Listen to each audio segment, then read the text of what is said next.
You are about to watch the story of the Odyssey, a journey that pitted Odysseus, the king of Ithaca, against the gods themselves. Inside a suffocating cave, the screams of Polyphemus rattle the stone walls. Blinded and furious, the giant stumbles through the darkness, tearing at the rock with his bare hands, desperately searching for the men who took his eye. Odysseus and his men have incapacitated the monster, but they are far from safe.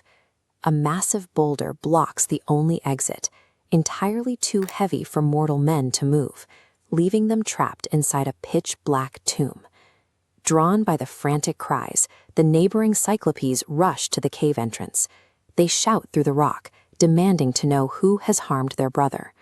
When they ask for a name, Polyphemus roars the only answer he has. He yells that nobody has blinded him. Hearing that, the other Cyclopes laughed. "If nobody attacked you, then no one can help you," they replied before walking away. Odysseus's clever trick had worked. Against a creature that could crush ships with his bare hands, physical retaliation was useless. Odysseus neutralized the giant using nothing but a few calculated syllables. Intellect proved to be a sharper weapon than physical might, but the stone door still stands between the Greeks and the open sea. At dawn, Polyphemus rolls the giant stone away just enough to let his flock of sheep leave the cave to graze. The giant expects a trick. He sweeps his massive hands over the top and back of every animal as it passes, feeling for soldiers trying to ride the sheep to freedom. He tied each of his men beneath the thick wool of the giant sheep. Hidden underneath the animals, they quietly slipped past the blind Cyclops. By analyzing the mechanics of the exit, mortal men successfully cheated the monster. It was a victory of calculated spatial planning. Reaching the shoreline, the Greeks board their ships. Their wooden hulls surge forward through the waves, putting distance between the crew and the island. The men have achieved what seemed impossible.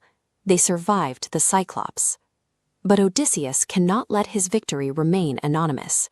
Standing on the deck, he shouts his true name and his royal title across the water, demanding the monster remember exactly who defeated him. This prideful shout erased the protection his cleverness had just bought him. He chose his own glory over the safety of his crew. On the shore, Polyphemus freezes. The mystery of nobody is solved, and the giant now has the one piece of data he needs to seek revenge. Raising his bleeding hands toward the sky, the giant invokes the power of his father, Poseidon. He calls for a specific curse, that Odysseus wander for years, that he lose all of his friends, and that he arrive home alone to find only pain waiting for him. A heavy silence falls over the water. Far below the waves, the prayer reaches the god of the sea. Odysseus had escaped the island, but he invited the relentless gaze of Poseidon into his life. The god of the sea now knows exactly who to strike. That single boast turned a narrow escape into a 10-year death sentence for his men. Massive, dark thunderclouds quickly black out the sky above them, signaling the start of the sea god's terrible wrath.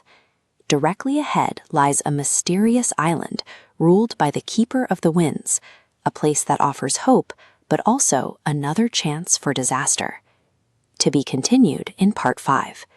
Next part, the island of Aeolus, the bag of winds that nearly took Odysseus home. If you enjoyed this story, don't forget to like, comment, and subscribe to History Stories Dose so you never miss the next chapter of history.